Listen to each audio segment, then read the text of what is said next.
성도 여러분 안녕하세요.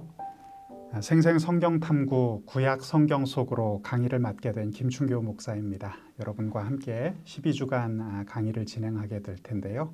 함께하게 되어서 기쁜 마음입니다. 이번 강의는 구약 성경 전반을 공부해 보고 싶은 분들, 그리고 이 강의와 함께 병행하고 있는 90일 집중 성경 통독 학습하기 원하시는 분들을 위해서 준비한 강의입니다. 그래서 특별히 이 강의와 더불어서 성경 통독을 함께 병행해 주시면 시너지 효과가 날 거라고 생각합니다. 12주 동안의 강의 구성은 크게 볼 때 세 가지 파트로 나뉘어져 있습니다. 첫째는 역사 순서로 본 역사 속에 나타나신 하나님에 관한 내용, 그리고 두 번째는 예언서의 말씀을 중심으로 보는데 선지자의 외침 속에 나타난 하나님, 그리고 지혜문학과 성문서에 나타난 찬양과 기도 속에 나타나신 하나님, 이 세 가지 내용을 주로 살펴보도록 하겠습니다. 12주 과정이기 때문에 성경에 나오는 아주 자세한 내용들을 세세히 살필 수는 없습니다. 시간 관계상. 특별히 성경의 흐름 속에서 발견하는 큰 줄기를 만져가면서 따라가는 그런 강의라고 보시면 되겠습니다. 강의 내용 중에서 다 다루지 못한 구약 성경의 구체적인 내용들은 여러분들께서 해당 진도별로 직접 성경을 읽으시면서 따라오시면 좋겠고요. 특별히 매 강의마다 그 강의 진도 내용에 관한 복습용 동영상이 있습니다. 한 5분 정도 되는 동영상인데요. 강의에서 미진했던 부분들을 보충해서 들을 수 있는 강의니까 그 내용들도 참고해 주시면 수업을 따라오시는데 유익함이 있으리라고 생각합니다. 오늘 강의를 시작하기 전에 우리 잠깐 기도하고 그리고 강의를 시작하도록 하겠습니다. 하나님 아버지, 은혜를 감사합니다. 성도님들과 함께 온라인 성경 공부 12주 과정, 특별히 구약 성경을 개관하는 시간을 갖습니다. 생생 성경 탐구라는 이 제목에 걸맞게끔 성경 공부를 하면서 성경의 말씀이 생생하게 우리들 마음속에 다가올 수 있도록 성령 하나님께서 역사해 주시기를 원합니다.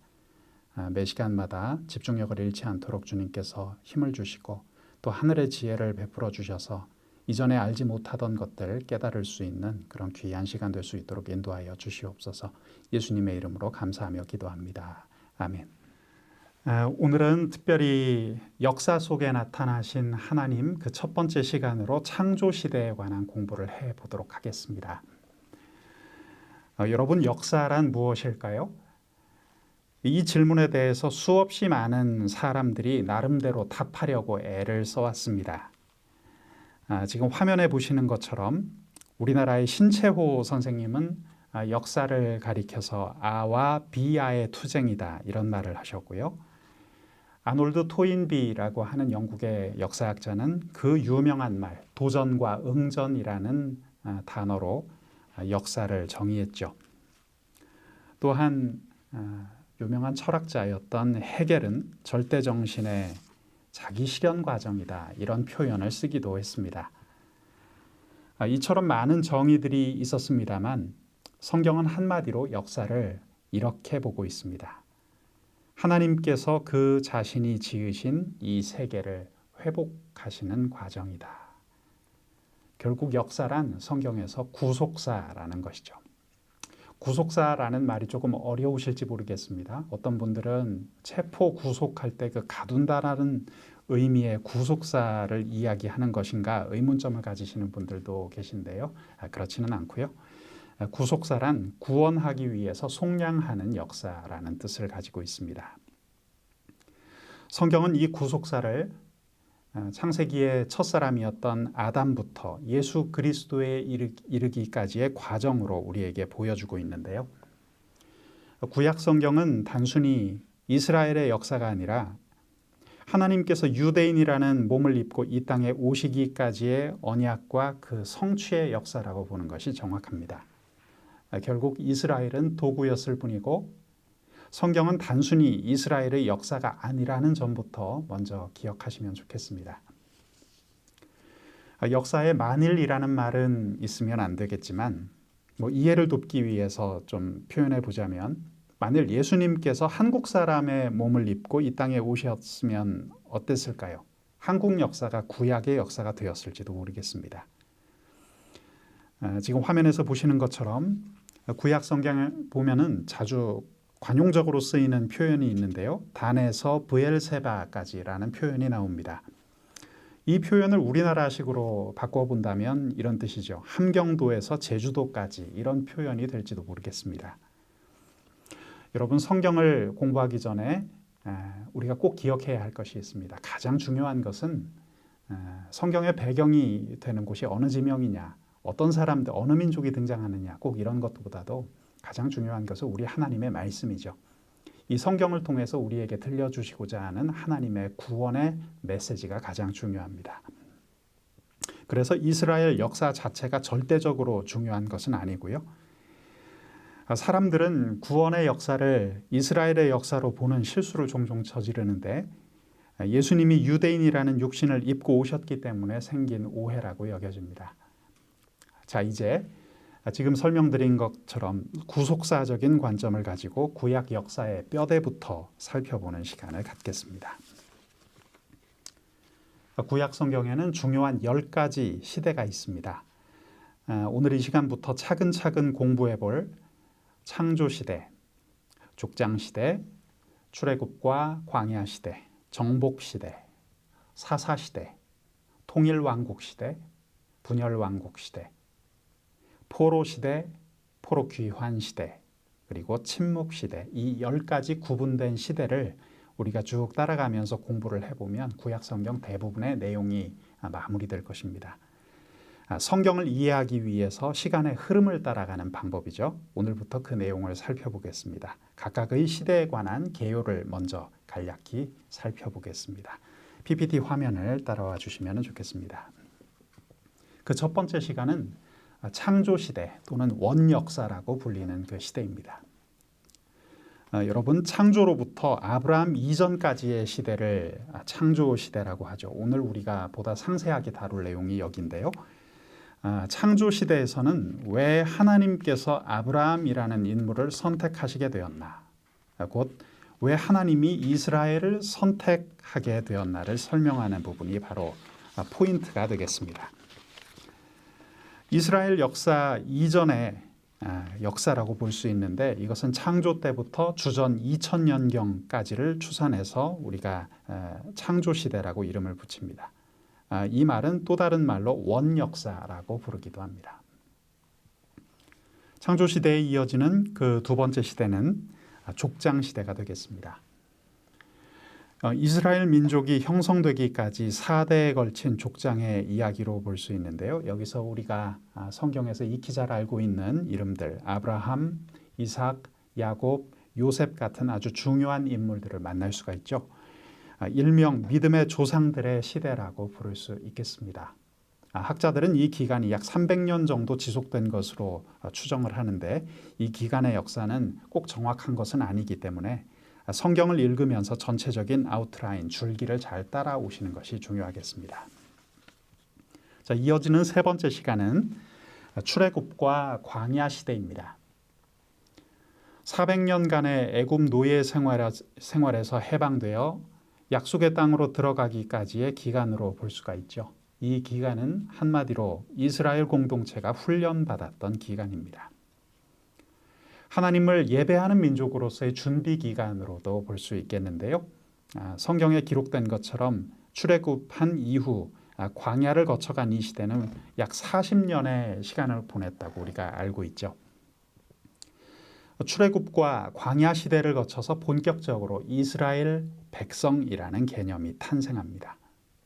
노예 생활까지의 기간을 합치면 약 440년간인데 약 400년에 가까운 그 노예 생활에 대해서는 성경에서 별다른 언급을 하지 않는 것도 이 기간의 특징이라고 하겠습니다. 여러분 여기서 우리가 발견하는 중요한 내용이 있는데요. 성경은 1년을 가지고 10장에 걸쳐 쓰기도 하고 약 400년의 기간을 한마디로 끝내기도 합니다. 그 대표적인 말이 출애굽기에 다음과 같이 기록이 되어 있죠. 요셉을 알지 못하는 새 왕이 일어나니 이런 표현이 나옵니다. 아주 짧은 구절인데요. 그런데 이것이 400년 동안의 노예 기간에 관한 성경의 표현입니다. 한 구절로 몇백 년을 그냥 건너뛰어 버리는 것이죠. 우리가 오늘부터 기억하면서 붙들고 가야 할 성경의 원칙이 있습니다. 성경은 압축에 능하다는 것이죠. 그렇기 때문에 성경을 읽으면서 너무 내 개인적인 생각에 빠져서 거기에만 집중하면 함정에 빠지기가 쉽습니다. 우리가 이 점을 잘 이해해야만 성경을 입체적으로 또 집중력 있게 이해를 할 수 있게 됩니다. 출애굽 광야 시대에 이은 네 번째 시기는 정복 시대가 되겠습니다. 약속의 땅을 정복해 가는 그런 과정으로서 각 지파별 기업이 형성되던 시기입니다. 여러분, 여기서 기업이라는 말이 중요한 것은 단순히 땅을 배분받았다라는 차원을 넘어서 바로 이 기업이 하나님께서 우리에게 주신 그분의 기본적인 권리를 뜻하기 때문이죠. 기업을 빼앗기면 하나님이 주신 것을 빼앗긴다는 의미입니다. 기업을 빼앗기는 것은 무엇 때문일까요? 성경의 대답은 이것입니다. 바로 죄 때문이라는 것입니다. 기근이나 게으름, 술 취함, 전쟁 등 죄와 관련된 것이 들어오지 않고서는 하나님의 기업을 함부로 빼앗기지 않습니다. 죄가 들어와 기업을 빼앗기게 될 때 사람들은 고통에 빠지게 되죠. 시리에 빠집니다. 그래서 우리 하나님이 그 기업을 다시 되찾아 주시는 것이 바로 회복의 역사입니다. 죄를 해결하지 않고는 이 기업을 좀처럼 되찾기 어렵다는 것이 성경의 메시지임을 이 시기를 통해서 우리는 공부할 수가 있겠습니다. 다음으로 이어지는 다섯 번째 사사시대를 간략히 보겠습니다. 사사시대는 왕이 없이 각각 지파 공동체와 같은 형태로 나라를 이루었던 시기죠. 하나님께서 사사라는 존재를 통해서 이스라엘을 통치하던 시기입니다. 이 시기는 성경학자들이 약 400년에 걸쳐서 이 시기가 형성되었다, 그렇게 이야기를 하죠. 이스라엘의 사사들에게 하나님께서 통치권을 위임하셨던 시기라고 볼 수 있겠습니다. 이어지는 여섯 번째는 통일왕국 시대입니다. 왕정국가로 출발하여 영토나 국력에서 전성기를 이루었던 시기죠. 학자들은 약 120년간이라고 이야기합니다. 통일왕국 시대의 대표적인 인물은 우리가 두 사람을 떠올려 볼 수 있겠습니다. 다윗과 솔로몬이죠. 제가 질문을 하나 드려보겠습니다. 여러분, 통일왕국 시대의 최전성기는 누구의 통치 기간이었을까요? 다윗 시대였을까요? 아니면 솔로몬 시대였을까요? 물론 땅 크기나 국력으로 볼 때, 우리가 인간적인 눈으로 볼 때는 솔로몬이 더 대단했던 것처럼 보였습니다. 하지만 우리가 기억해야 할 것은 영적인 면인데요. 이스라엘 사람들의 마음속에서 특히 가장 아름다웠던 나라는 바로 다윗의 왕국이었죠. 다윗의 왕국은 영적인 면에서 대단히 중요했다는 것을 우리가 먼저 기억해야겠습니다. 이 다윗 왕국은 결국에는 메시아 왕국으로 연결된다는 점에서 그 영적인 중요성을 갖고 있습니다. 일곱 번째는 분열 왕국 시대입니다. 자, 화면을 보시면 북이스라엘과 남유다로 나뉘어서 각각의 길을 가던 시대로 점점 하나님을 떠나다가 멸망한 시기라고 볼 수 있겠죠. 북이스라엘은 여로보암이라는 왕으로부터 시작되어서 약 200년간 존재하다가 주전 722년경 아수르 제국에 의해서 패망하고 맙니다. 남유다는 그보다 존속 기간은 조금 더 길었습니다. 약 350년간 지속이 되었는데 주전 587년경 바벨론 제국에 의해서 멸망당하죠. 부침이 계속되었던 이 시기는 하나님 앞에서의 영적 태도에 관한 영적 교훈을 우리에게 잘 가르쳐주고 있습니다. 이어지는 여덟 번째 포로 시대입니다. 바벨론의 포로로 잡혀가 있던 시기였는데 고난 가운데 하나님을 생각했던 시기로 우리는 이해할 수 있겠습니다.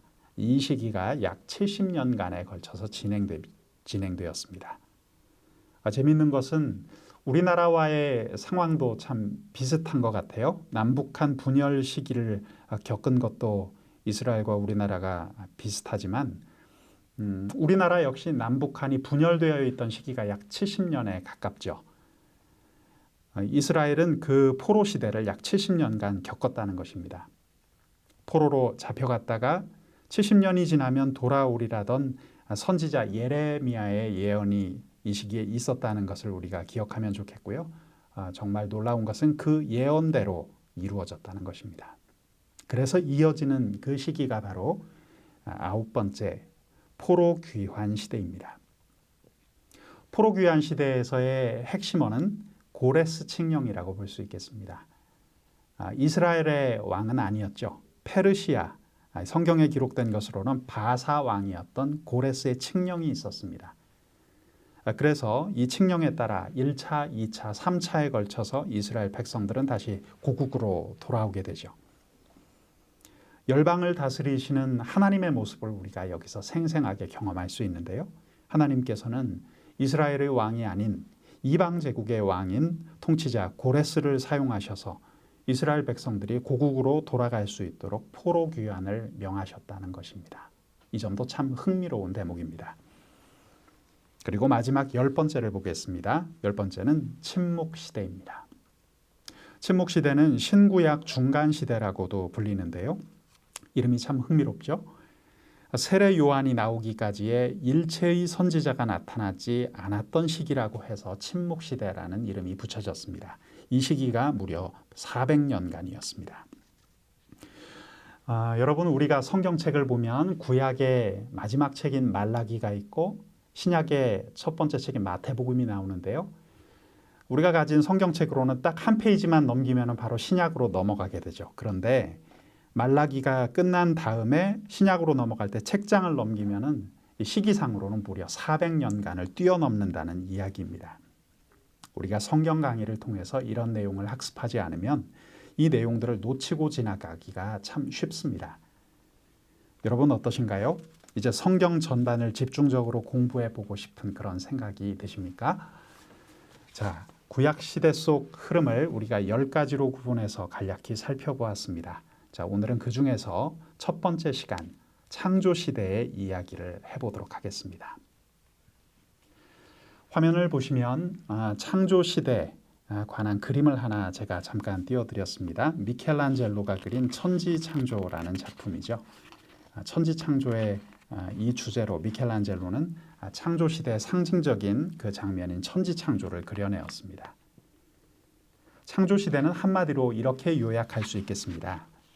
하나님께서 지으신 이 아름다운 세상을 관리하도록 위임받은 인간은 하나님처럼 되고 싶은 교만 속에서 범죄하고 그로 인해 인간과 세상은 타락한다는 내용이죠. 관련해서 이야기를 하나 들려드릴까 합니다. 한 어린 학생이 있었습니다. 주일학교에 열심히 나오던 한 어린이였는데 초등학교에서 과학 시간에 진화론을 배웠다고 합니다. 선생님께서 원숭이가 바뀌어서 오스트랄로피테쿠스가 되고 점차 크로마뇽인 네안데르탈인이 되었다고 학생들에게 가르치고 있었습니다. 그런데 이 아이가 듣고 있다가 참지 못하고 혼자서 이렇게 중얼거리고 말았어요. 나는 아무리 그래도 하나님이 하신 이야기를 믿지 원숭이의 이야기는 믿지 않을 거야. 그런데 아이가 흥분한 나머지 너무 크게 소리를 쳐서 선생님이 이야기를 듣고 말았습니다. 얼핏 이 소리를 들은 선생님이 화가 나서 이렇게 외쳤어요. 너 지금 뭐라고 했니? 너 원숭이 이야기를 안 듣겠다고 했니? 그러면 내가 원숭이라는 말이야? 그때 아이는 당황하지 않고 선생님을 똑바로 쳐다보면서 이렇게 말했다는 거예요. 선생님, 저는 선생님을 원숭이라고 생각하지는 않아요. 저는 선생님이 하나님의 형상을 가진 존귀한 사람이라고 믿고 있는데 선생님 본인이 자꾸 자기 자신을 원숭이가 변해서 원숭이의 후예로 태어났다 이렇게 이야기하시니 제 마음이 안타깝습니다. 저는 자신이 원숭이의 후손이라고 생각하는 사람이 만든 이론보다는 하나님의 형상으로 지음받았다고 믿는 사람이 말하는 이야기가 더 좋아요. 지금 들려드린 이 이야기는 한경직 목사님께서 극동방송에서 인용하셨던 이야기입니다. 진화론은 자기가 원숭이의 후예라고 생각하는 사람들이 만든 이론이죠. 하지만 창조론은 하나님의 형상대로 지음받았다는 사람들이 만든 이론인데 어떤 것을 믿을지 택하라는 것입니다. 결국 세상적으로 볼 때는 둘 다 무슨 론 하는 이론이죠. 진화론은 진리이고 창조론은 가설인가? 꼭 그렇지 않습니다. 진화론도 창조론도 맨 끝에 론이라는 말이 들어가는 이론이죠. 그런데 이 세상은 이상하게도 차별 취급을 합니다. 진화론은 과학적이고 창조론은 비이성적인 것이라고 이야기하죠. 여러분 한번 간단한 논리로 생각해 보십시오. 진화론 자체가 말하는 것은 무엇입니까? 사람의 근본이 원숭이라는 정말 납득하기 어려운 내용입니다. 조금 전에 들려드린 이 이야기를 통해서 그 어린아이가 대단히 훌륭하다고 생각할지 모르겠지만 제가 볼 때는 그 아이한테 먼저 해답을 미리 예상해서 가르쳐준 주일학교 선생님이 정말 대단해 보입니다. 오늘 강의 수강자 가운데 주일학교 교사가 계시다면 이런 것을 한번 생각해 보시면 좋겠어요. 우리 아이들에게 하나님의 형상으로 태어난 귀중한 존재라는 것을 꼭 이야기해 주셨으면 좋겠습니다. 주일학교에서 아이들에게 어떤 것을 심어주느냐가 정말 중요하고 그 사람의 인생을 바꿀 수도 있거든요. 저는 어릴 때부터 교회에 다녔지만 진화론을 학교에서 비판 없이 배웠기 때문에 지금 목사가 되어서 창세기 말씀을 나누면서도 어느 순간 저도 모르게 진화론적인 사고에 빠질 때가 종종 있습니다. 어릴 때 배운 것의 위력이 이처럼 큰 것 같아요. 믿음의 사람들이 연합해서 하루빨리 학교에서도 창조론을 가르칠 수 있는 선택권을 확보할 수 있는 그날이 속히 왔으면 좋겠습니다. 여러분, 오늘 우리가 창조시대에 관한 이야기를 나누고 있는데 성경에 직접적으로 나오는 이야기는 아니지만 우리 현실 속에 피부로 가까이 다가와 있는 이 진화론이라는 것이 인류에게 끼친 피해가 얼마나 대단한 것인지 우리는 먼저 생각해 보아야 합니다. 그 중에서도 가장 심각한 것이 뭘까요? 인간의 존엄성이 훼손되었다는 것입니다. 성경은 인간이 하나님의 형상을 닮아 태어난 존재라고 말하고 있는데 반해서 진화론은 원숭이의 후예라고 우리를 말하고 있죠. 화면에 있는 사진을 하나 더 보면서 이야기해 보겠습니다. 제가 예전에 타임지를 읽다가 이런 내용을 본 기억이 있습니다. 미국 워싱턴에 가보면 스미소니언 박물관이라는 곳이 있어요. 자연사 박물관인데요. 지금 화면에서 보고 계신 것처럼 이렇게 동물들의 유해를 갖다 놓고 이렇게 공부할 수 있게도 해놓았지만은 인간이 진화되었다라는 가설 속에 거기에 관련된 여러 유물 자료들을 전시해 놓은 것을 볼 수가 있습니다.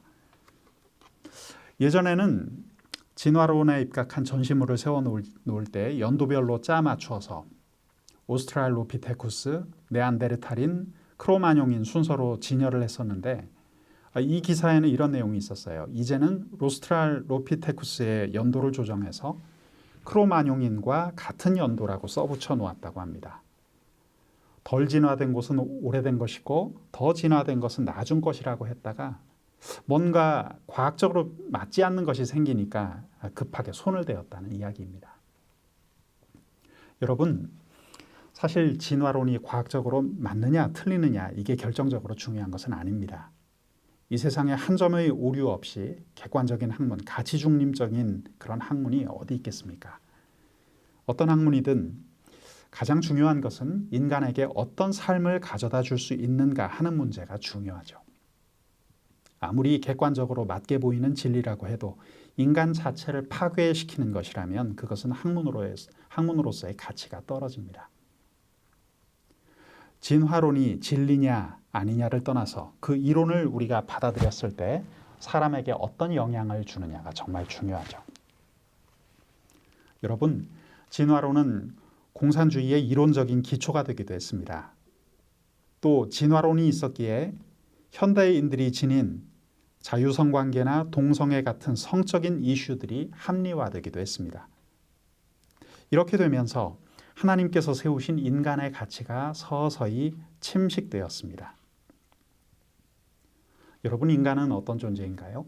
성경적인 관점에서 보면 인간이란 존재는 하나님과 세상, 하나님과 자연의 중간에 있는 존재라고 볼 수 있습니다. 하나님에 의해 만들어졌고 하나님의 지시를 받아 세상을 다스리도록 지음받은 존재가 바로 인간이죠. 그것이 창세기의 이야기입니다. 그런데 진화론이라는 장애물이 등장하면서 이 본래의 모습에서 벗어나서 인간은 어떤 존재로 전락했습니까? 적자 생존이라는 동물 세계의 법칙에 따라 서로 물고 뜯고 싸우는 존재가 되어버렸죠. 오늘날의 세상을 한번 보십시오. 그 모습을 볼 수가 있습니다. 저는 이 창조시대에 관한 성경 기록을 보면 진화론이 성경적 가치관을 정립하는 데 가장 큰 걸림돌이 되었다는 것을 인정하지 않을 수가 없습니다. 우리 하나님께서 천지창조의 시간을 통해 세상은 정말 완벽하게 아름다운 세상이었다는 것을 우리는 성경 기록을 통해서 볼 수가 있는데요. 지구상의 모든 생명이 자연과 조화를 이루었던 정말 아름다운 세상이었습니다. 하나님은 그 아름다운 세상을 지으시고 인간에게 맡기셨죠. 그런데 그만 우리 인간이 죄를 범하면서 우리가 타락하게 되면서 모든 것이 다 틀어져 버리게 되었습니다. 첫사람인 아담과 하와가 선악과를 취한 이후로 세상은 오염되기 시작했죠. 지극히 아름다운 세상이었는데 오염되기 시작한 것입니다. 이제 우리에게는 과제가 하나 남아 있습니다. 그 더러워진 세상, 오염된 세상에서 다시 하나님께서 의도하셨던 아름다운 세상으로 돌아갈 과제가 남게 된 것이죠. 여러분, 이것이 바로 구속사의 시작이고 창조시대의 이야기입니다. 오늘 이야기의 뼈대가 되는 창조시대의 4가지 주요 사건을 한번 간략히 이렇게 요약해 보겠습니다. 화면에 나오는 대로, 자, 첫 번째 창조입니다. 두 번째는 타락입니다. 세 번째는 홍수, 그리고 네 번째는 바벨탑입니다. 오늘 이후 시간 강의 내용을 통해서 다룰 것들은 바로 이 내용들을 중심으로 진행이 되겠습니다. 자, 첫 번째 창조에 관한 내용을 한번 보실까요? 아름다운 세상과 하나님의 형상대로 지음받은 인간의 이야기, 이렇게 요약할 수 있겠습니다. 창조에 관한 내용은 이 강의를 마치는 대로 여러분들께서 창세기 1장과 2장을 읽으시면서 확인해 보실 수가 있습니다. 창세기 1장 1절은 태초에 하나님이 천지를 창조하시니라 라는 성경의 선언이죠. 그런데 바로 이어지는 창세기 1장 2절에서는 창조 이전 상태가 혼돈이었다고 말하고 있습니다. 자, 하나님이 천지를 창조하셨다고 해놓고는 다시 땅이 혼돈하고 공허하게 되었다 이야기를 했는데 뭔가 잘못 말한 것일까요? 여러분, 창세기 1장 1절은 이 모든 세상은 하나님이 만드셨다는 대명제를 선언하는 것으로 보아야 합니다. 그러면 1장 2절은 무엇일까요? 1장 2절은 천지 창조의 이전이 어떠한 모습인가를 묘사하고 있는 것입니다. 자료 화면을 통해서 창세기 1장 2절 함께 보시겠습니다. 땅이 혼돈하고 공허하며 흑암이 깊음 위에 있고 하나님의 영은 수면 위에 운행하시니라. 자, 여기서 하나님의 영은 수면 위에 운행하신다라고 했는데 이것이 무엇을 뜻하는 것일까요? 온 세상에 흑암과 혼돈과 깊음이 있고 하나님의 영만 혼자 수면 위를 이리저리 왔다 갔다 하셨다는 그런 의미일까요?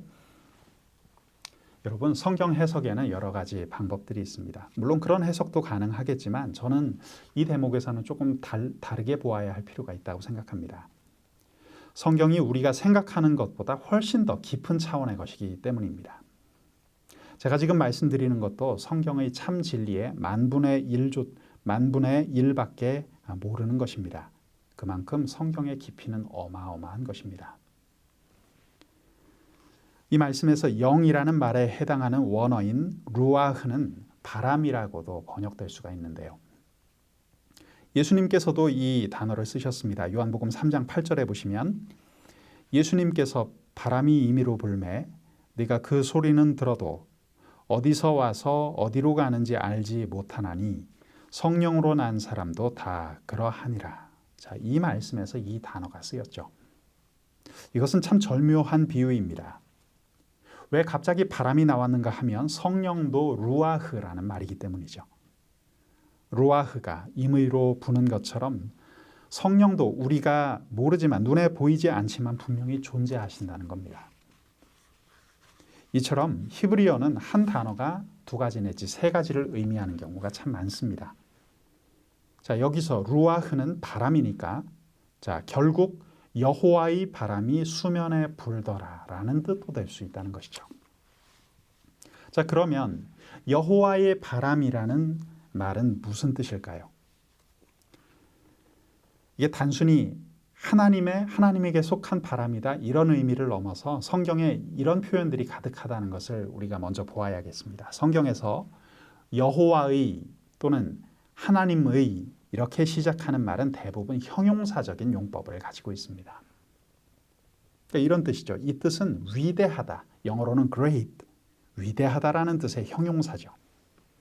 자, 예를 들어 보겠습니다. 산 중에 큰 산은 뭐라고 불렀을까요? 여호와의 산, 이런 식의 표현이죠.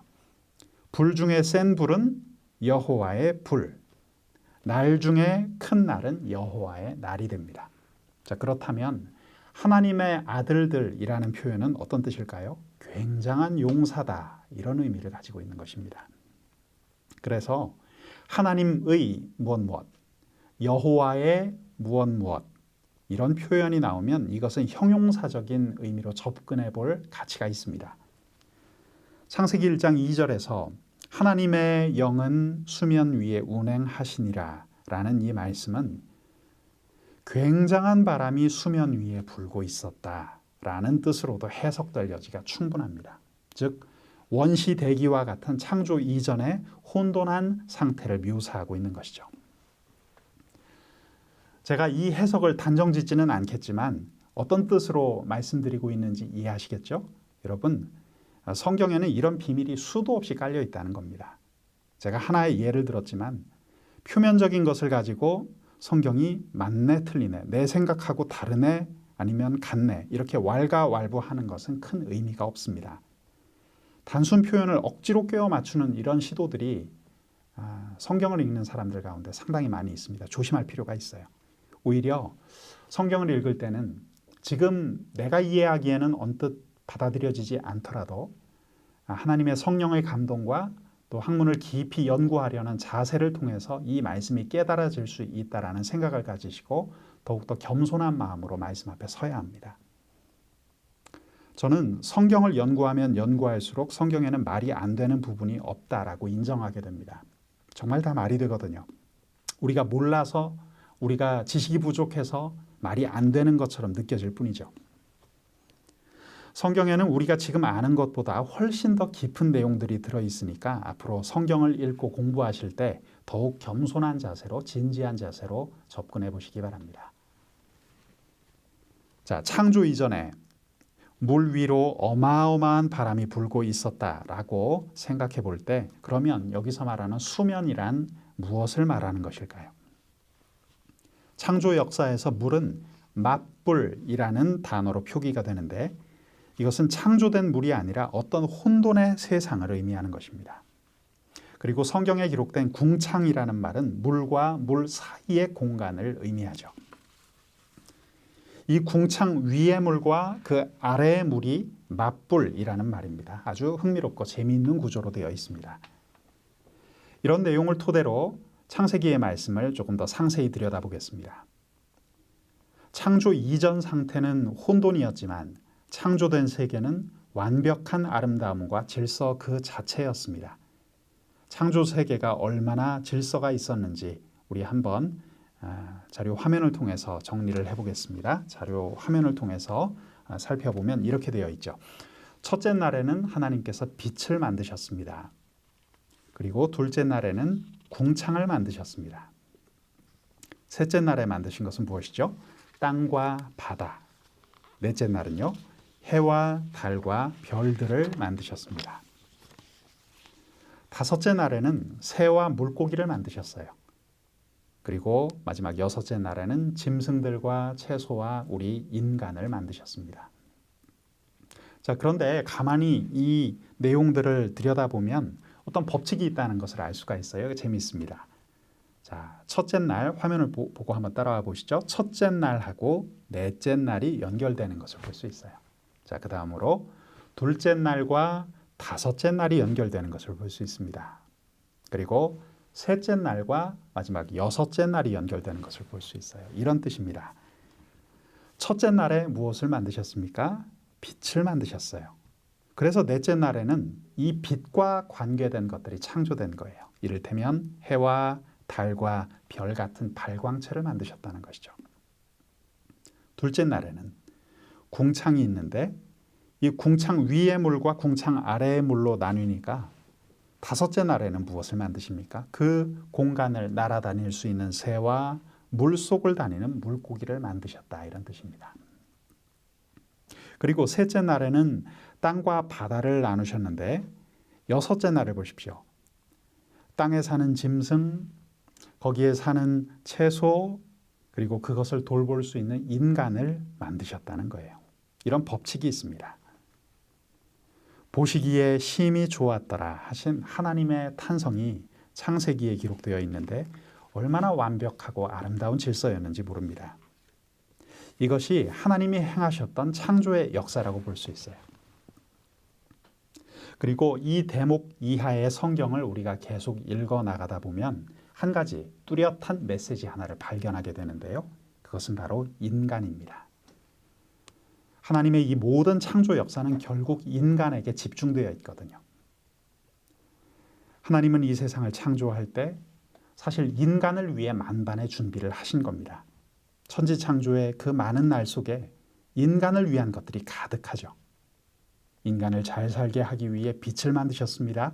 궁창을 지으셨습니다. 땅과 바다를 나누셨고 해와 달과 별을 통해서 빛을 비추시죠.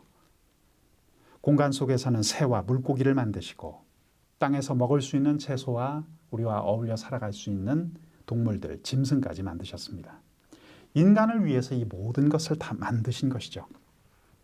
그리고 인간에게 이 전체 피조 세계를 잘 다스리고 지키시라 이렇게 명하셨습니다. 창세기의 관점이 바로 이것입니다. 인간을 위하여. 그런데 창세기 1장 1절부터 2장 3절까지 창조 얘기를 다 하고 나서 갑자기 2장 4절에서 이런 내용이 나옵니다. 이것이 천지가 창조될 때에 하늘과 땅의 내력이니 여호와 하나님이 땅과 하늘을 만드시던 날에 라는 말씀이 나옵니다. 자, 이 말씀에 가서 성경을 읽다가 사람들이 헷갈려 하는데요. 헷갈릴 필요가 없습니다. 비유를 하면 이런 것이죠. 이런 장면은 만화책을 많이 본 사람은 무엇을 말하는지 금방 아는데요.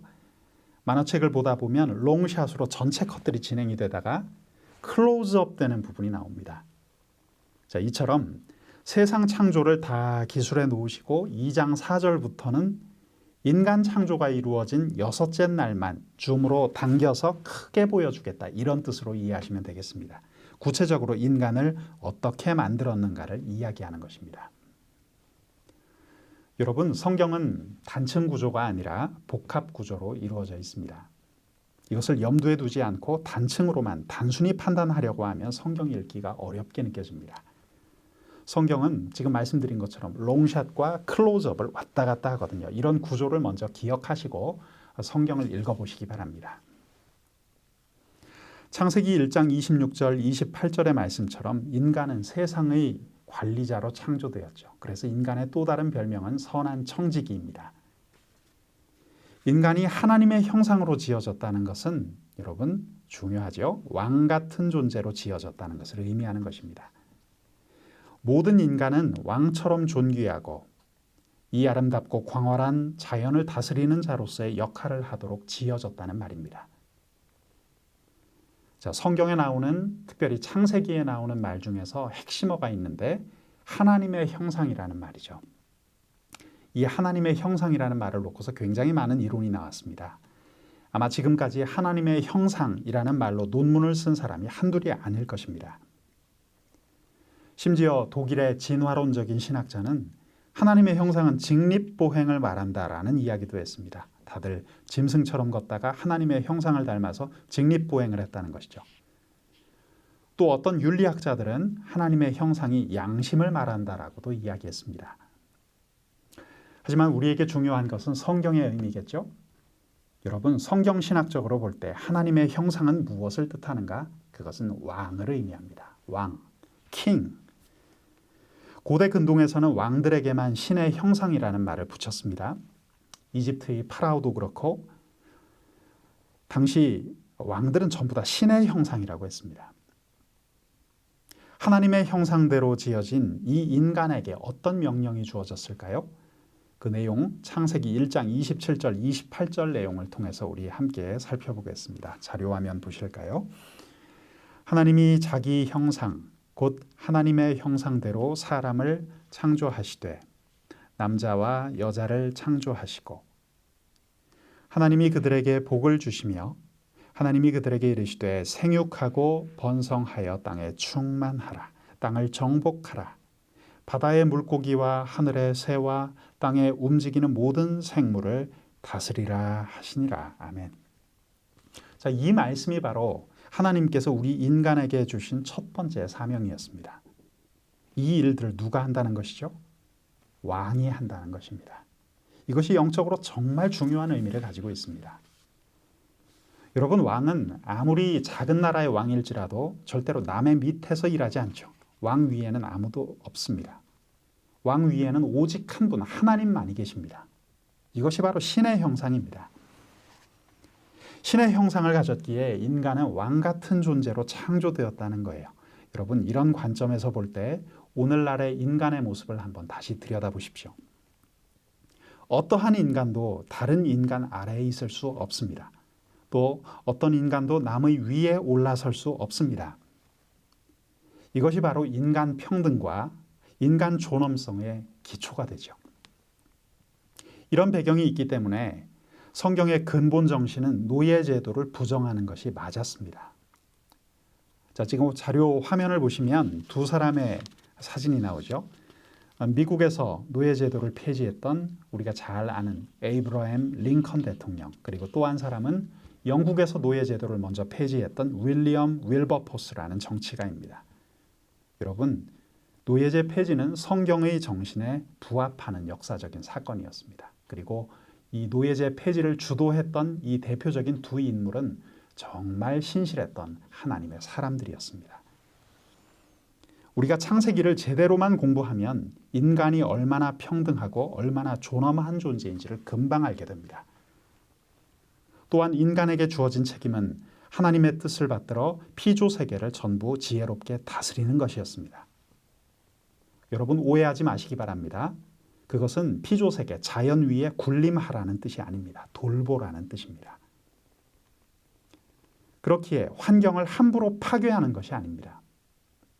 동물을 함부로 포획하거나 동물을 학대하는 것이 아닙니다.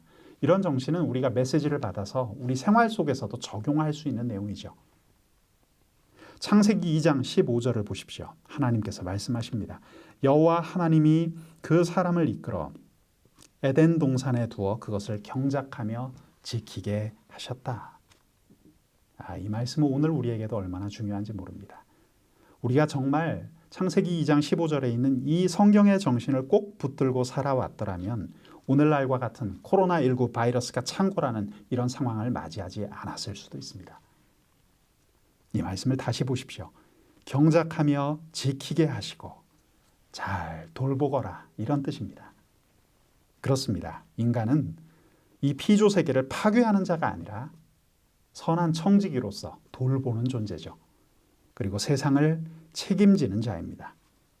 그렇기에 우리의 또 다른 이름은 선한 청지기입니다. 여기까지 보면 하나님이 만드신 이 세상에는 완벽한 조화가 있었다는 것을 알 수 있습니다. 자, 그런데 그만 인간이 타락하게 되면서 이제부터 슬픈 얘기가 시작됩니다. 오늘 창조시대의 두 번째 키워드를 보겠습니다. 두 번째, 타락입니다. 타락은 죄와 고통이 이 세상 가운데 들어왔음을 의미합니다. 이 내용은 창세기 3장과 4장 내용을 읽어보시면서 그 내용을 직접 확인해 보시기 바랍니다. 여러분, 창세기 3장에 보면 뱀이라는 존재가 등장하죠. 자, 제가 질문을 하나 드려보겠습니다. 뱀이 사단일까요? 아니면 사단이 뱀일까요?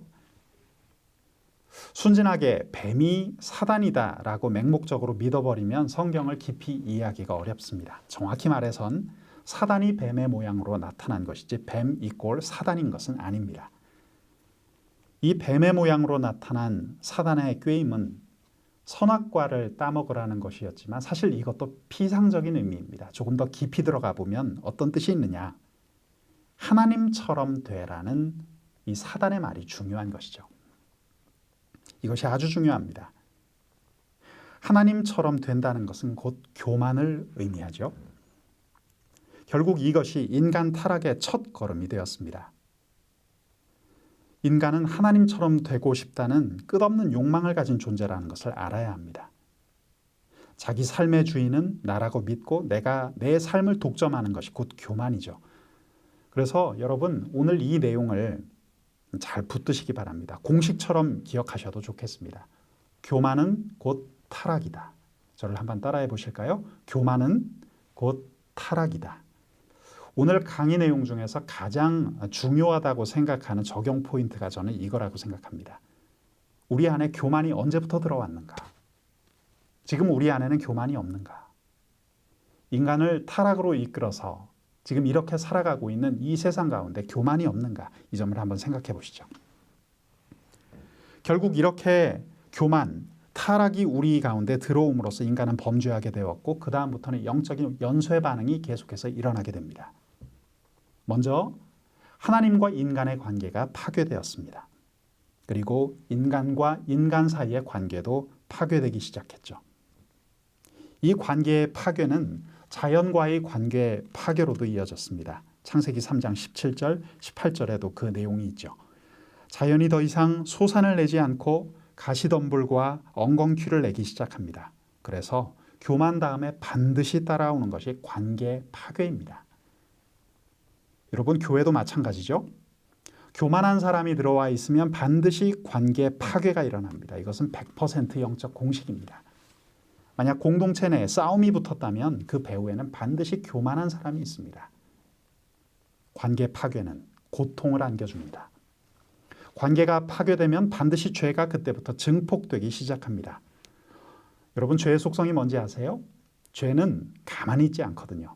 계속 굴러가면서 커집니다. 죄는 점점 더 자라나고 커지는 속성이 있어요. 그래서 살인과 복수, 전쟁으로 점점 더 확대되죠. 그리고 땅은 황폐해져 갑니다. 이것이 오늘날 우리가 마주하고 있는 세상의 영적 현실입니다. 창세기 3장에서 선악과를 따먹고 범죄한 이야기가 나왔는데, 자, 4장부터는 가인과 아벨의 이야기가 나오죠. 창세기 3장과 4장은 영적으로 긴밀히 연결되어 있습니다. 교만으로 시작된 인간의 죄가 이제 가인과 아벨에 이르러 인류 최초의 살인사건으로 발전했고 그 살인은 점점 더 커져서 복수를 부른다는 것입니다. 내용을 한번 확인해 보실까요? 창세기 4장 13절, 14절 화면을 보시겠습니다. 가인이 여호와께 아뢰되 내 죄벌이 지기가 너무 무거우니이다. 주께서 오늘 이 지면에서 나를 쫓아내시온즉 내가 주의 낯을 괴롭지 못하리니 내가 땅에서 피하며 유리하는 자가 될지라. 무릇 나를 만나는 자마다 나를 죽이겠나이다. 자, 여기 보면 가인이 토로하고 있는 죄의 무게가 생생하게 묘사되어 있는 것을 봅니다. 이어서 나오는 라멕의 노래에서는 복수의 강도가 더 심해지는 것을 확인할 수 있습니다. 창세기 4장 23절, 24절 보겠습니다. 라멕이 아내들에게 이르되 아다와 실라여 내 목소리를 들으라. 라멕의 아내들이여 내 말을 들으라. 나의 상처로 말미암아 내가 사람을 죽였고 나의 상함으로 말미암아 소년을 죽였도다. 가인을 위하여는 벌이 7배일진데 라멕을 위하여는 벌이 77배이리로다 하였더라. 자, 이것이 정확하게 무엇을 의미하는 건지는 논란이 있겠지만 한 가지 분명한 것이 있어요. 복수가 증폭된다는 거예요. 이 말씀에서 가인을 위해서는 벌이 7배인데 라멕을 위해서 벌이 77배라고 했습니다. 그러니까 복수가 11배나 커졌다라는 의미입니다. 여러분, 복수가 점점 더 심해지는 겁니다. 이처럼 서로를 끝없이 죽이고 죽이며 죄가 증폭되어 가는 것, 이것이 바로 인간의 타락이죠. 선악과 사건 이후로, 가인과 아벨의 첫 살인사건 이후로 인류는 이 문제에 시달리고 있습니다. 결국 사망이 엄청난 위력을 가지고 인간을 짓누르는 그런 세상이 시작된 것이죠. 오늘 내가 스마트폰을 보고 우아하게 커피를 마시고 맛있는 밥을 먹는다고 해서 우리가 이 현실과 아무 관계가 없는 것일까요? 지금도 월드뉴스를 보면 아프간 사건을 통해서 얼마나 끔찍한 일이 일어나고 있는지 우리 그런 것들을 확인할 수가 있습니다. 이런 세상을 보고 더 이상 견디실 수 없으셨던 우리 하나님은 이제 한 가지 방식으로 세상을 심판하기 시작하십니다. 오늘 창조시대의 세 번째 키워드를 보겠습니다. 세 번째는 바로 홍수입니다. 홍수는 한 줄로 요약해 보자면 이렇게 표현할 수 있겠습니다. 점점 심해지는 인간의 죄악에 대한 하나님의 심판이다. 홍수 사건에 관한 내용은 창세기 6장에서 창세기 10장까지의 내용을 직접 읽으면서 발견해 보시기 바랍니다. 인간은 죄악 가운데 점점 악해졌고 하나님은 이 땅에 인간을 창조하신 것을 후회하시는 지경에 이르렀습니다. 여러분, 홍수 심판의 영적인 배경은 무엇입니까? 하나님의 후회입니다. 홍수는 우리가 잘 아는 것처럼 많은 물이 불어나 생명체가 더 이상은 살 수 없었다는 것을 의미하죠. 하지만 하나님께서 물로 심판하셨다는 데에는 단순히 비가 많이 왔다는 것, 그 이상의 의미가 있습니다. 그것은 곧 창조의 역행이며 창조의 포기였습니다.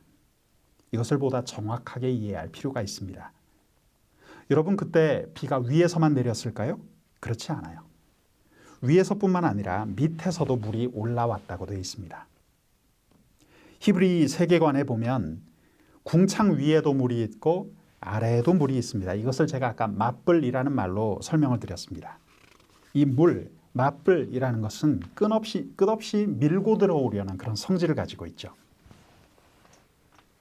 이해를 돕기 위해서 한번 예를 들어 볼까요? 댐이 있는데 거기 조그마한 구멍이 뚫립니다. 자, 그럼 어떻게 되죠?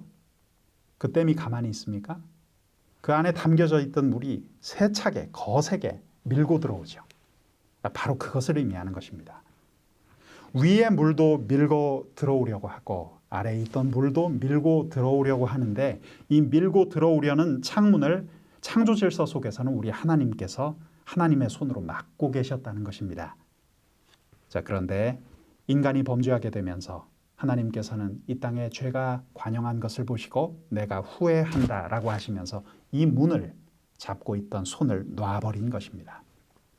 그리고 하나님의 손이 거기서 떨어졌을 때 어떤 일이 벌어졌을까요? 하늘의 창이 열리고 깊음의 샘이 터졌습니다. 물이 그냥 밀고 들어오기 시작합니다. 완전히 창조 이전의 상황으로 돌아가 버리게 된 것이죠. 땅이 혼돈하고 공허하며 흑암이 깊음 위에 있고 하나님의 영은 수면 위에 운행하신다. 자, 이 말씀을 오늘 우리가 아까 살펴보았죠. 큰 바람의 물결이 일고 있는 상황이 그대로 재현된 것입니다. 완전히 창조 이전으로 돌아가는 상황이죠. 이것이 바로 홍수 사건의 실체였습니다. 여러분, 이 영적인 의미를 제대로 잡으실 필요가 있습니다. 이 영적 의미를 만약 놓치고 성경을 읽어가시면 홍수 사건은 그냥 단순히 비가 많이 내려서 사람들이 물속에서 고생했다, 물난리가 났다, 이 정도로밖에 읽히지가 않습니다. 흑암이 깊음 위에 있고 온통 물뿐인 가운데 하나님이 남겨놓으신 유일한 공간이 있었다는 것이죠. 그것이 바로 우리가 성경에서 보는 노아의 방주입니다. 그 노아의 방주만 떠다니고 그 속에만 하나님이 두신 생명이 있었다는 것이죠. 여러분, 노아의 방주에서 마지막으로 그 문은 하나님께서 닫으셨습니다. 그래서 방주 안에는 하나님의 유일한 궁창이 남아있게 되었고 나머지는 전부 다 창세기 1장 2절의 혼돈의 상황, 흑암의 상황으로 돌아가 버리는 것이죠. 하나님이 이 방주 안에 집어넣으신 것은 코로 숨쉬는 것, 즉 노아의 가족들과 동물들이었습니다. 인간을 심판하기 위한 이 홍수 사건에서 인간처럼 코로 숨쉬는 것은 다 죽을 것이기 때문이었습니다. 성경을 읽어보면 방주의 크기가 놀랍도록 구체적으로 소개되어 있는 것을 봅니다. 정말 자로 잰 듯이 정확한 규격이 나와 있죠. 말씀을 보면 길이가 약 300규빗, 폭이 약 50규빗, 그리고 높이가 약 30규빗이라고 했습니다.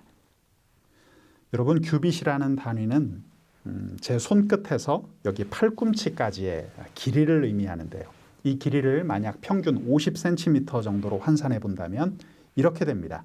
방주의 크기는 길이가 약 150m, 폭이 25m, 높이가 15m라는 것이죠. 정말 굉장한 크기입니다.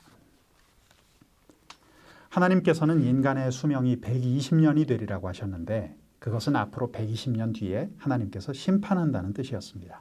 그래서 노아가 120년간 방주를 지었죠. 그리고 40일의 홍수가 끝났습니다. 1년 이상 물이 거치고 땅이 말랐습니다. 다들 방주에서 내렸습니다.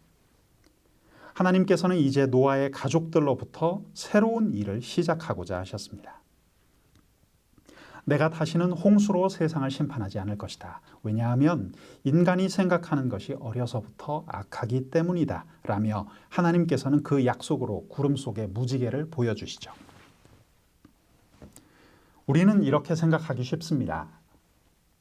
내가 다시는 물로 심판하지 않으리라. 왜냐하면 인간이 이미 죄를 뉘우쳤기 때문이다. 우리는 이렇게 생각하기 쉽습니다. 그러나 하나님은 모든 것을 다 알고 계신 분이었습니다.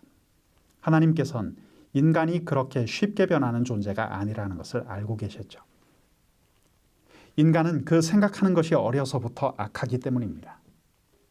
그런 인간을 벌하려면 아예 다 홍수심판처럼 다 죽여야 하니까 그 심판이 끝이 없는 것입니다. 그래서 이렇게 물로 심판하지 않겠다고 하셨는데 그렇다면 그 다음으로는 하나님께서 무엇으로 심판하신다는 의미일까요? 불입니까? 아니면 하나님이 우리에게 협박을 하신다는 이야기입니까? 그게 아닙니다. 정말 중요한 메시지가 여기 담겨 있습니다. 이제는 예수 그리스도라는 한 분을 보내셔서 우리를 구원하시겠다는 하나님의 뜻이었습니다. 더 이상 심판으로는 안 된다는 것을 하나님은 알고 계셨기 때문이죠. 그래서 이제부터 하나님께서는 구원과 회복이라는 방법을 이야기하십니다. 악을 심판하고 악을 잘라버리는 것만으로는 이 세상이 달라지지 않는다는 것을 아셨기 때문에 세상을 구원하기 위해 하나님의 독생자가 이 세상에 직접 와서 대속제물이 되는 구속의 역사밖에 없다는 것을 하나님께서 말씀하고자 하시는 것이죠. 그것이 물로 심판하지 않는다는 이 성경 말씀 속에 들어있는 하나님의 약속입니다. 하나님이 인간의 구제불능함을 보신 것이 정확하다는 것을 우리가 알 수 있는 예가 또 하나 있습니다. 노아와 그 가족의 이야기 가운데 담겨 있죠. 노아 홍수 다음에 노아와 그 가족들이 한 행동을 볼 필요가 있습니다. 노아와 그 가족 8명만 남겨두신 것은 그들로부터 죄 없는 새로운 역사를 시작하겠다는 의도도 담겨 있었지만 홍수 후 하나님께서 확인하신 것은 역시나 그들도 죄에 감염되어 있었다는 그런 사실이었죠. 여러분, 그 경건했던 노아 어르신께서 한 일이 뭐였습니까? 저는 노아가 그 많고 많은 나무들 중에서 왜 포도나무를 심었는지 이해가 안 갑니다. 포도나무를 심었다는 뜻은 포도를 따겠다는 것이고 포도를 따겠다는 것은 포도주를 마시겠다는 것이죠.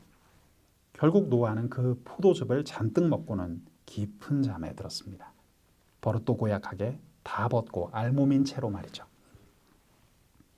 그리고 이어지는 성경 내용은 노아의 아들인 셈, 함, 야벳 중에서 노아가 함을 저주한다는 이야기가 이어서 나오죠. 우리가 여기서 발견할 수 있는 영적 메시지가 있습니다. 술 취함, 방탕함, 그리고 성적 타락입니다. 우리가 정확한 이야기를 다 알 수는 없지만 성경에서 사람이 옷을 다 벗었다, 하체를 드러내었다라는 것은 특별히 구약 성경에서는 성적인 범죄를 의미합니다. 여러분 생각해 보십시오. 하나님께서는 죄 때문에 세상을 다 쓸어버리셨는데, 그리고 인간 8명을 남겨놓았는데 그들이 다시 술 취하고 방탕하고 또 음란한 생활로 돌아갔다는 것이죠. 결국 죄는 하나도 다 없어지지 않았다는 것입니다. 하나님께서 다시는 물로 쓸어버리지 않겠다고 하신 것은 그것으로는 죄가 사라지지 않기 때문입니다. 그렇다고 인간의 역사를 끝내시겠습니까? 여러분, 이때부터 하나님께서 십자가를 바라보고 계셨습니다. 이것이 바로 성경의 역사이며 구속사입니다. 오늘 이야기의 네 번째 키워드를 살펴보겠습니다. 네 번째는 바로 바벨탑입니다. 바벨탑은 하나님처럼 되려는 인간의 죄성이 실체로 드러났던 사건이죠. 우리는 바벨탑 사건의 이야기를 창세기 11장 말씀을 통해서 확인할 수 있습니다. 홍수 후에 다시 늘어난 인간은 그들의 문명과 기술을 사용해서 하늘에 이르는 탑을 쌓아 스스로 하나님이 되려는 그런 죄성을 유감없이 발휘하기 시작합니다. 앞에서 말씀드린 것처럼 인간의 끝없는 탐욕과 교만 때문이었죠. 결국은 첫사람 아담과 하와가 선악과를 따먹고 그대로 바벨탑으로 그 역사는 이어졌습니다. 그 근본이 된 것이 바로 교만이죠. 교만 때문에 사람들은 외치기 시작했습니다. 우리도 남부럽지 않게 한번 쌓아보자. 우리도 높은 탑을 쌓아보자. 교만이었습니다. 교만 때문에 그들은 탑을 쌓기 시작했고, 탑을 쌓았던 것은 우리의 이름을 내자라는 명분이 있었습니다. 여러분, 이 바벨탑은 교만의 극치인 동시에 대체 문화라고도 볼 수 있는데요. 성경 말씀처럼 흙 대신 역청을 쓰기 시작했습니다. 역청은 오늘날로 치면 아스팔트 같은 것이죠. 또 자연에 있던 돌 대신 벽돌을 썼습니다. 역청으로 흙을 대신하고 벽돌로 돌을 대신하는 것이 문화죠. 인간의 문화가 이제 자연을 대체하기 시작한 것입니다. 이제 인간은 더욱더 교만해져서 하나님의 자리에 올라가려고 했습니다. 창세기 11장 3장과 3절과 4절의 말씀에 담긴 인간 목소리를 한번 우리 들어보시죠. 서로 말하되 자 벽돌을 만들어 견고히 굽자 하고 이에 벽돌로 돌을 대신하여 역청으로 진흙을 대신하고 또 말하되 자 성읍과 탑을 건설하여 그 탑 꼭대기를 하늘에 닿게 하여 우리 이름을 내고 온 지면에 흩어짐을 면하자 하였더니. 자 여기 보면 우리 이름을 내자라고 되어 있습니다. 히브리어 원어로는 우리 이름을 짓자라는 의미에 가깝습니다. 그러니까 자기가 자신의 이름을 짓는다는 것입니다. 즉 스스로가 삶의 주인이 되고 흩어짐을 면하겠다는 것입니다. 인간이 하나님을 대신하겠다는 것. 이것이 바로 교만의 실체였습니다. 그런데 말씀을 계속 보면 재미있게도 하나님께서 이것을 그대로 흉내내시는 것을 볼 수가 있습니다. 자, 이런 말이죠. 창세기 11장 3절 7절에 보면 서로 말하되 자 우리가 내려가자라고 하나님께서 말씀하십니다. 인간들이 4절에서 이렇게 이야기합니다. 그 탑 꼭대기를 하늘에 닿게 하여 온 지면에 흩어짐을 면하자. 그랬더니 하나님께서는 7절에서 자 우리가 내려가서 거기서 그들의 언어를 혼잡하게 하여 그들이 서로 알아듣지 못하게 하자라고 하십니다. 무슨 이야기입니까? 인간들이 흩어짐을 면하자라고 했을 때 하나님께서 말씀하셨다는 거예요. 그래 우리는 흩어버리겠다. 성읍과 탑을 건설하여 그 탑 꼭대기를 하늘에 닿게 하자라고 인간들이 외쳤더니 하나님은 말씀하셨습니다. 사람들이 건설하는 그 성읍과 탑을 보려고 내려오셨더라. 여기서 인간들은 끝없이 올라가면 자신들이 마치 하나님의 엉덩이를 찌를 것처럼 올라갈 거라고 착각했던 것이죠. 하지만 하나님이 그것을 보시려면 하늘에서 손오공처럼 근두운을 타고 한참 내려오셔야 한다는 것입니다. 인간이 교만해져서 자기가 하나님만큼 올라갈 줄로 알지만 하나님의 시각으로 볼 때는 거기서 거기라는 말입니다. 보다 못한 하나님께서는 인간의 교만을 완전히 꺾어버리시고 사람들을 온 세상 가운데로 흩어버리시죠. 여러분, 바벨탑 사건은 인간의 교만의 극치입니다. 탑을 쌓아서 자신들이 스스로 역사의 주인이 되고 그 탑을 중심으로 흩어지지 말자고 했던 교만의 결과는 무엇이었습니까? 흩어짐이요, 분열이었고 언어의 혼잡이었습니다. 원래 죄의 본성은 분열과 나눔이기 때문입니다. 우리가 여기서 하나 더 짚어볼 것이 있습니다. 바벨탑이 바로 인간 문명이라는 것이죠. 여러분, 문명의 문제점, 문명의 위기가 여기 있습니다. 인간 문명의 상징이 바벨탑인데 결국 인간은 그 문명 때문에 영적으로 힘들어졌다는 것이죠. 문명세계라는 말은 아주 그럴듯합니다. 화려하고 멋집니다. 세련됩니다. 하지만 그 문명세계에서 생존하기 위해 죽도록 경쟁해야 하는 수많은 사람들이 오늘 있다는 사실, 오늘도 그들이 숨을 몰아쉬고 있다는 사실을 기억해야겠습니다. 문명세계의 배후에는 바벨탑이 있습니다. 상징처럼 서 있는 바벨탑이 있죠. 여러분, 다윗을 생각해 보십시오. 다윗이 광야에 있을 때에는 정말 아름다운 신앙인이었는데 문명의 세계인 화려한 왕궁에 들어가서부터는 사람이 달라져 버렸죠. 그는 왕궁에 들어가서부터 간음을 일삼았고 살육을 했습니다. 지금 우리가 문명 속에 살면서도 광야적 영성을 유지하는 것이 너무나 중요합니다. 이것 역시 오늘 강의의 적용 포인트입니다. 우리가 그 영성을 유지하려고 의도적으로 노력하지 않으면 우리 역시 이 문명의 독에 노출되게 될 것입니다. 문명의 배경에는 교만이 있기 때문에 그 속에 사는 우리들로서는 날마다 하나님 앞에 나아가 말씀으로 주님의 음성을 듣고 기도의 자리로 나아가 무릎을 꿇어야 하죠. 이제 하나님께서는 바벨탑의 혼란 속에서도 한 사람을 불러내어 온 인류를 구원할 놀라운 계획을 가지고 실행하고 계셨습니다. 바벨탑 얘기가 나온 후에 정말 중요한 내용이 창세기 11장에 이어지고 있죠. 10절부터 보시면 족보라는 말이 등장하는 것을 봅니다. 히브리어 원어로는 톨레도트라고 말합니다. 족보가 나오는 것을 보십시오. 족보가 나온다는 것은 이제 세월이 흘렀다는 의미입니다.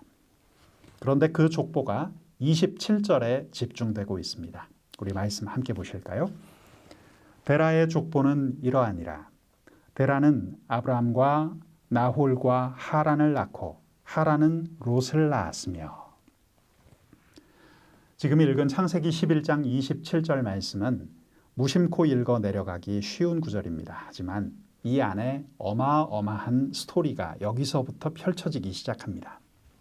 왜냐하면 이제부터 아브라함이라는 이름이 등장하기 때문입니다.